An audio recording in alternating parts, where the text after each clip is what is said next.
Let's go. I wake up to a little bit of drool on my pillow, feel like it's gonna be a bad day. What's good, everyone? Welcome inside the Bucks Film Room podcast. My name is Brian Sampson. I'm your host. You can find me on Twitter at Bucks Film Room. I write about the Milwaukee Bucks for Forbes Sports.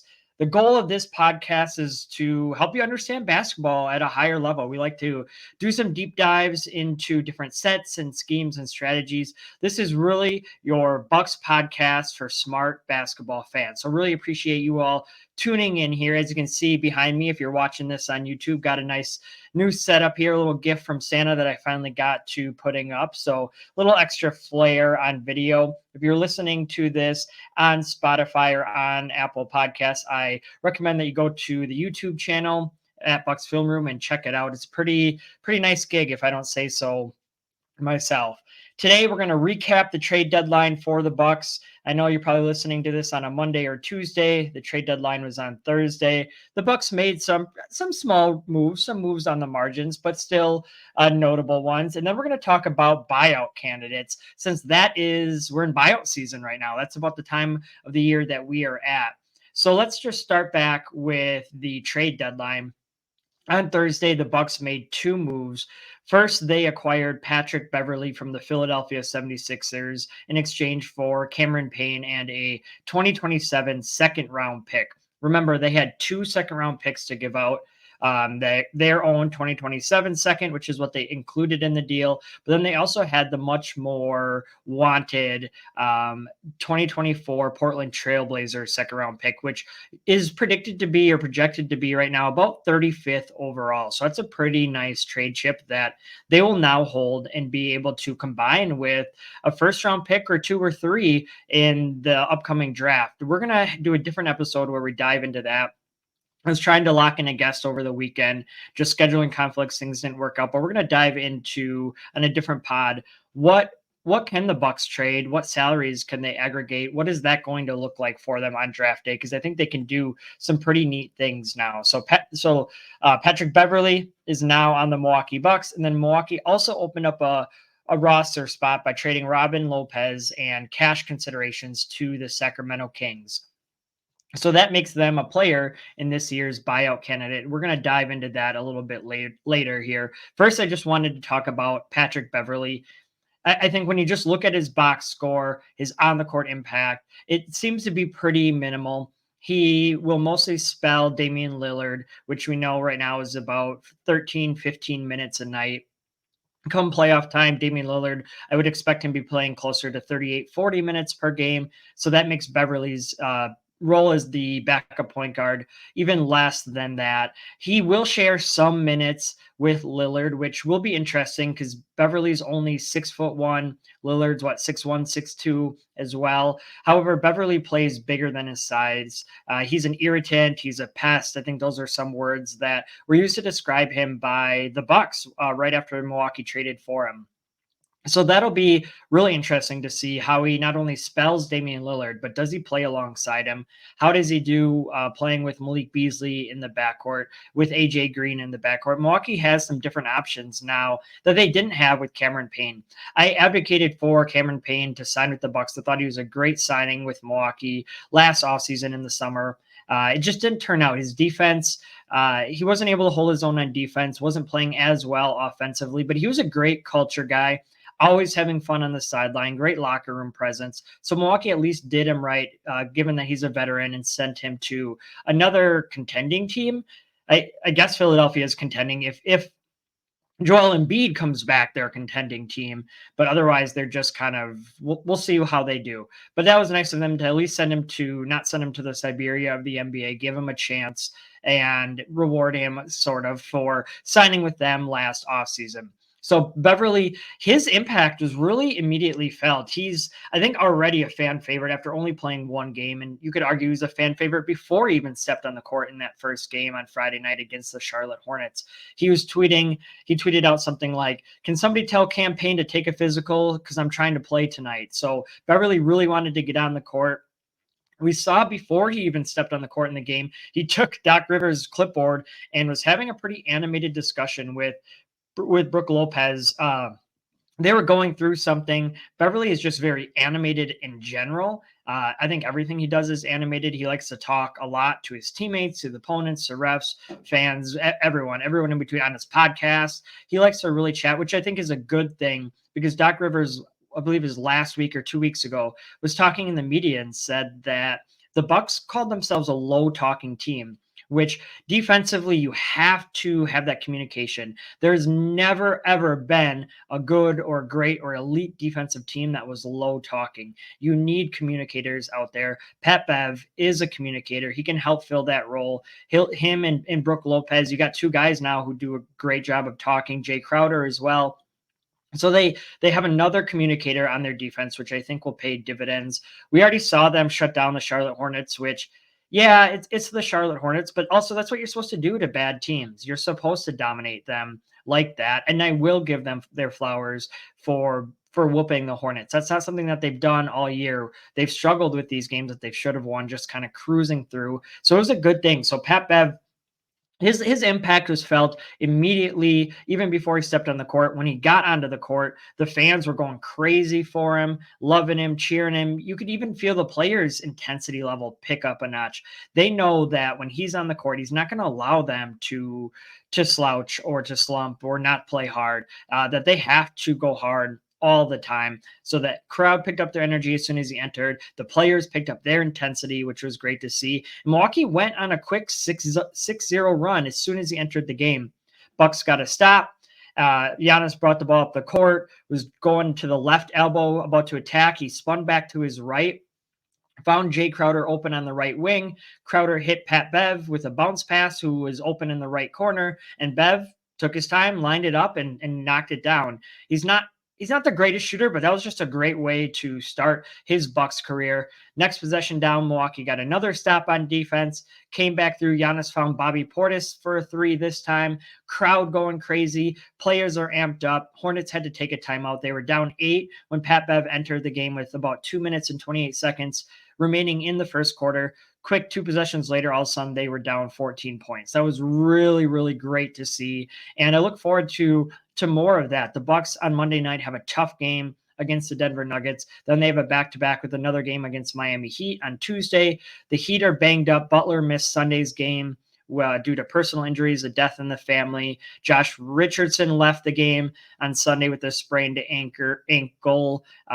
Terry Rozier went down with a very bad-looking Achilles injury or ankle injury, knee injury, something to his lower leg.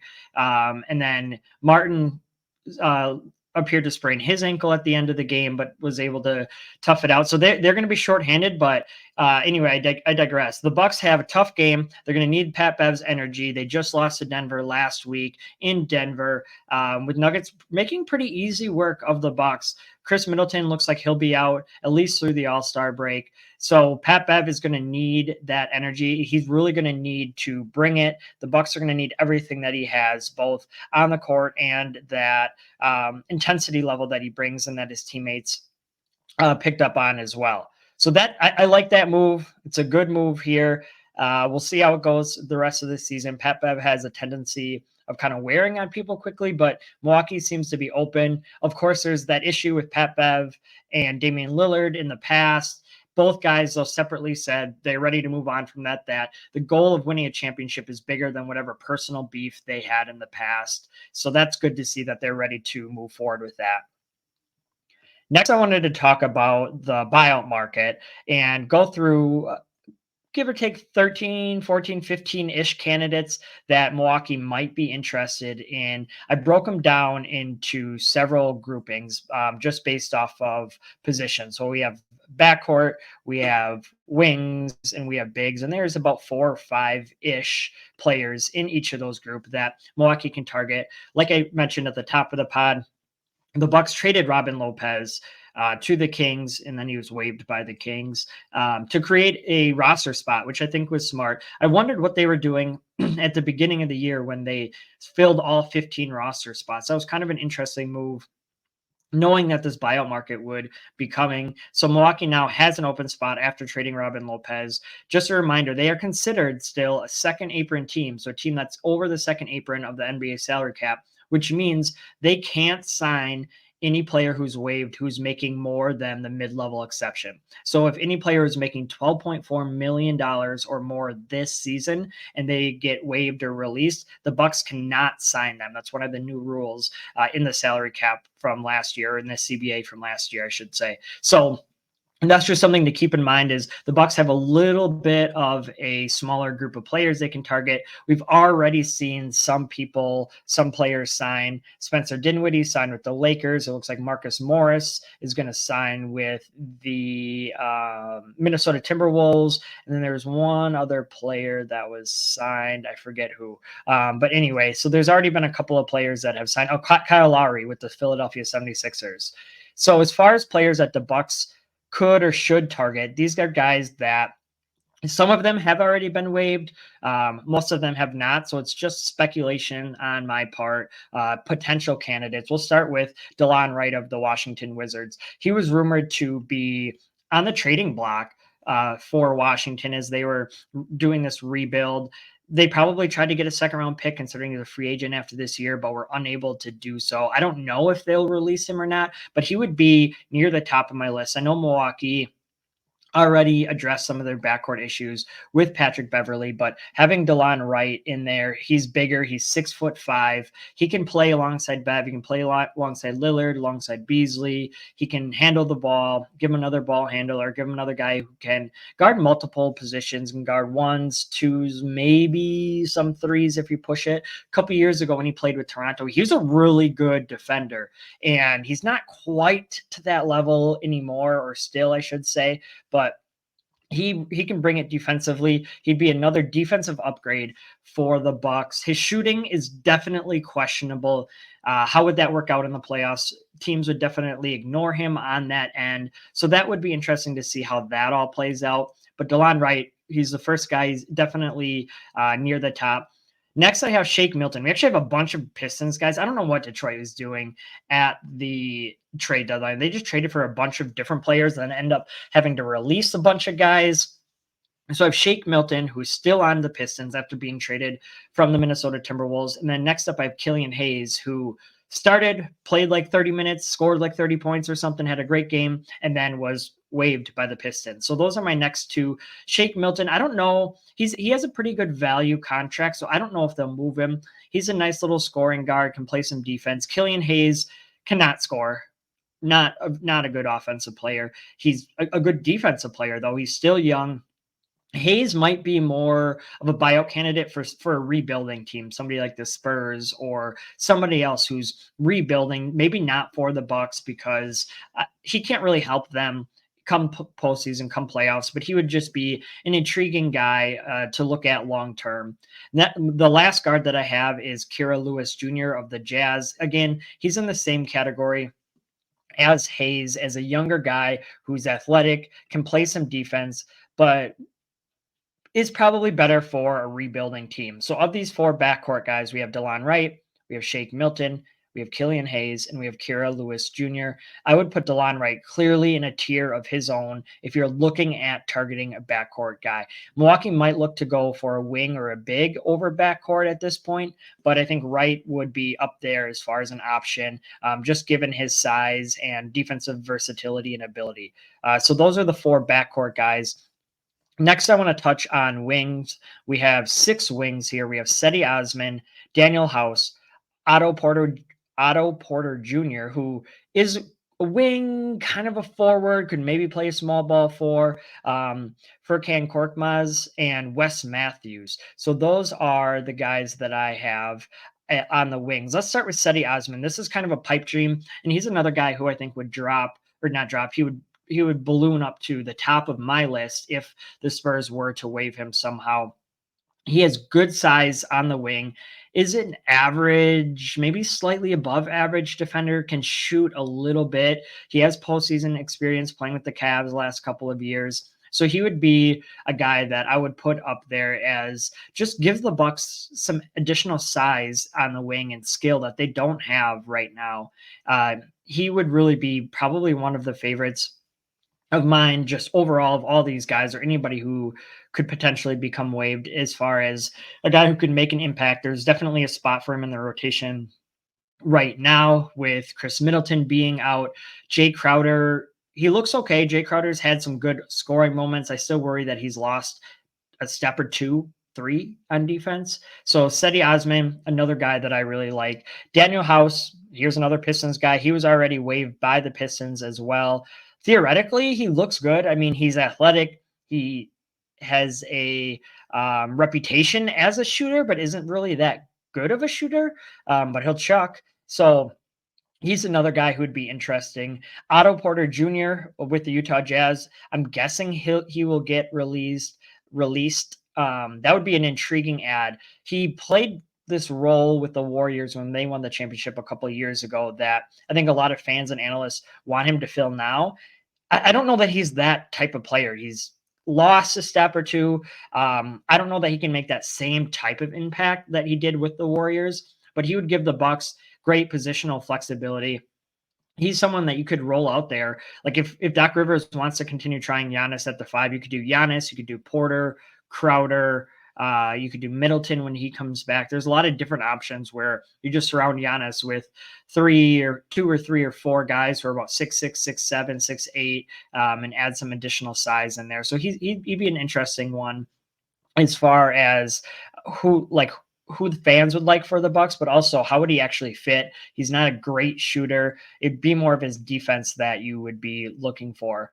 Korkmaz, he is next. He was traded from the 76ers to the Pacers, and then he was actually waived by the Pacers already. So he's out there and available.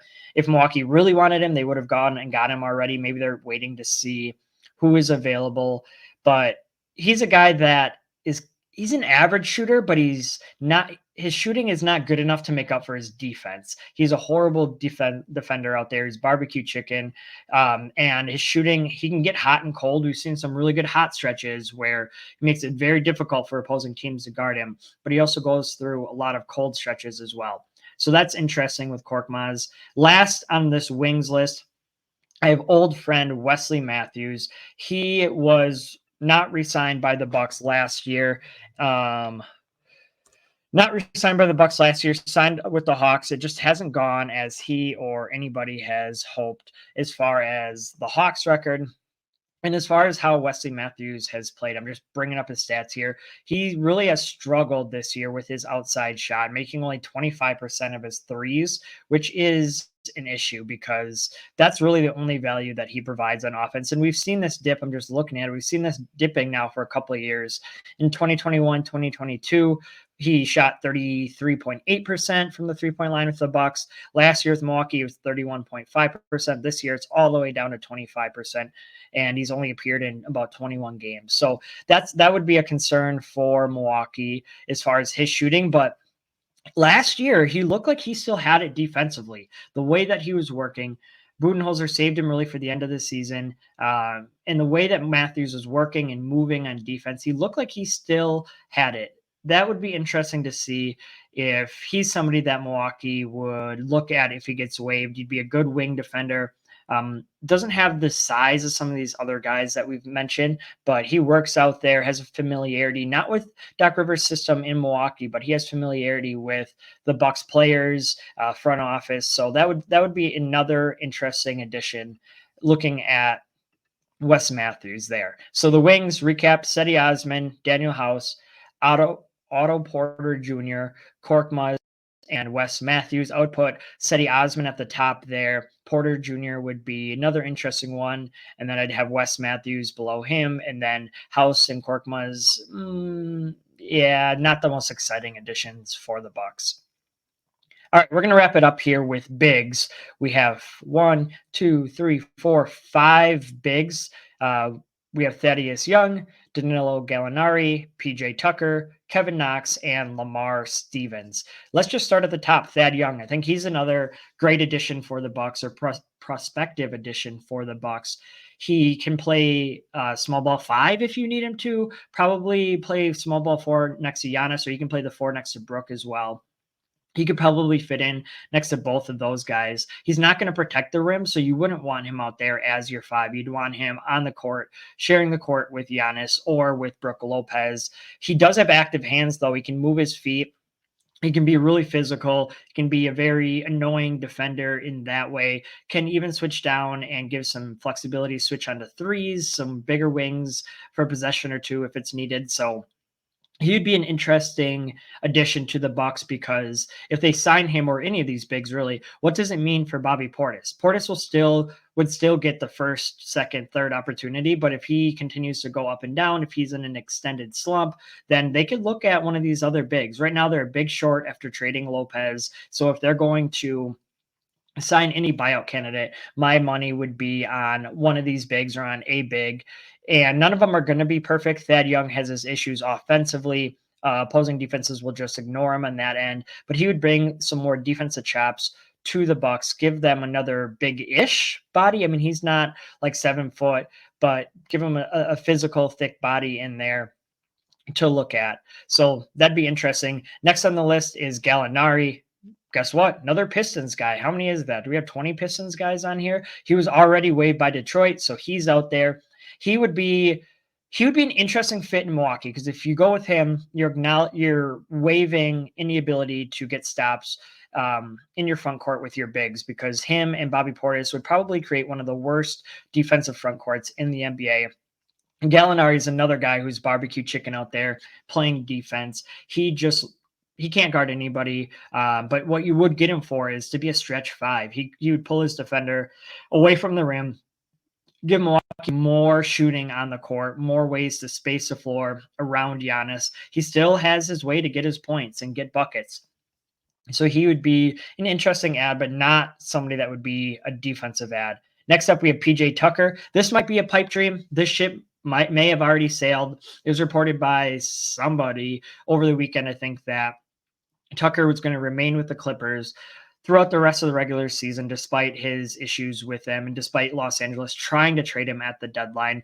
But it comes down to money. I mean, PJ Tucker has a player option for like 11 some $million, I think, next year. No way is he going to waive that. That's $11 million. That's a lot of money. He's still on a championship contending team, even if he's not playing.